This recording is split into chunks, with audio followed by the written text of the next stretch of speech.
गोर लगे छी अपना सबके मिथिला संस्कार पर स्वागत करे छी। टेमी दागे के विधि दे छी। देखियो टेमी जे देथिन से आ पातर पातर टेमी रहे छी।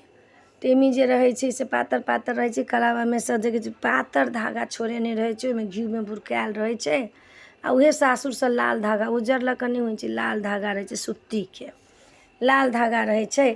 टेमी पड़े के लेल 4टा धागा रहत जे चारू पैर पर एक एकटा के लगात कह के 2टा पैर पर आ 2टा ठेहुन पर 5टा 4टा से पान के पात रहे छै दुनू पैर पर आ दुनू ठेहुन पर 4टा आरती के पात रहे छै। आरती के पात रहे छै तर में आरतियों को पात में छेद कैल रहे छै पानो के पात में छेद कैल रहे छै। पहले आरती के पात रहे छै तखन पान के पात रहे छै। पान के पात में से छेद क दै छै ठेहुनो वाला में आ पैरो वाला में। आ 2टा पान के पात जे छै से बर के आँख मुनऽ के लेल ओइमे साउस पैसा दै छै। दुनू बर के पैसा नहीं लगे छै।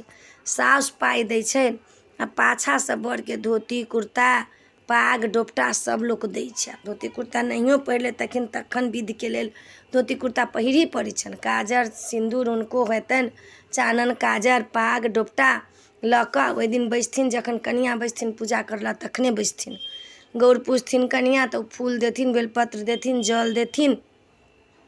जते काज करथिन बिसर लिखथिन तो सिंदूर काजर सब देथिन। हाथ में फूल छिड़ियथिन तो फूल देथिन चंगेरी उठा के हुनका फूल छिड़ियावले लावा देथिन। सब बर के टहलू के काज लास्ट दिन में होइ छै। आ जखन टेमी पड़तन तखन बर पाछा में बैस जेथिन आ पान के पात पैसा सास देथिन। ओइ लक आँख बंद करथिन आ टेमी जे देथिन तो पहले ठेहुन पर देथिन आ तुरंत देला के बाद श्रीखंड चंदन लगा देबे। ई नहीं जे चंदन नहीं लगाबी आप पकबे लोग नहीं छै ना के देखा देलक ना के जाइत देलक। लोग आब टेमी नहीं दै छै आब एना के देखा के ना के जाइत देलक ऊपर से चंदन लगा देलक। फिर ठेहुन पर के बाद में पैर में देबन। पैर में देबन एक रत्ती एकटा में एक ठोप एना के लोग भिरा देलक भ गेल चंदन लगा देलक ई कह के भ गेल। टेमी जखन पड़ जात बर आँख खोल देथिन। आँख खोला के बाद में फिर सिंदूरदान के टेमी पड़ला के बाद सिंदूरदान होइ छै। कते के भेल सिंदूरदान कते के नहीं भेले लास्ट सिंदूरदान होइ छै। बर जे दै छथिन तो 3 बेर सिंदूर पड़ै छै। एक बेर पहिल रात में फिर चतुर्थी के फिर अहाँ के मधुश्रावणी के कते के भेल कते के नहीं भेल। सिंदूरदान के बाद तखन अहाँ के चुमान सब होइ छै तब सोहाग दियाई छै। तो ई छल अपने सबके टेमी पड़े के विधि विधान द देनु हँ। एते चीज लागत टेमी पड़े के लेल। आ जे टेमी देथिन सेहो नव साड़ी रहथिन पहिरने। टेमी देबऽ वाली भोजन नहीं रहे छी केने भूखले रहे छी उपास केने रहे छी टेमी देबऽ वाली। कते ठमन जे लोग होइ छै सोहाग जे मथैत रहे छै से उठ के टेमी दै छै लेकिन ई गलत छै।